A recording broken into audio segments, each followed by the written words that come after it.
أعوذ بالله من الشيطان الرجيم بسم الله الرحمن الرحيم ولما دخلوا على يوسف آوى إليه أخاه قال إني أنا أخوك فلا تبتئس بما كانوا يعملون۔ یہ لوگ یوسف علیہ السلام کے حضور پہنچے تو انہوں نے اپنے بھائی کو اپنے پاس الگ بلا لیا اور اسے بتایا کہ میں تیرا وہی بھائی ہوں جو کھو گیا تھا۔ اب تو ان باتوں کا غم نہ کر جو یہ لوگ کرتے رہے ہیں۔ جب یوسف علیہ السلام کے بھائی ان کے پاس پہنچے تو انہوں نے سب کو بٹھایا۔ سارے 10 بھائی دو دو جوڑے ہو کر بیٹھ گئے۔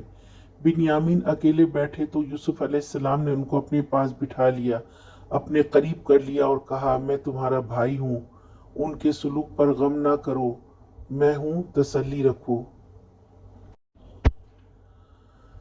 یہاں یہ جاننا ضروری ہے کہ غم کیوں ہوتا ہے۔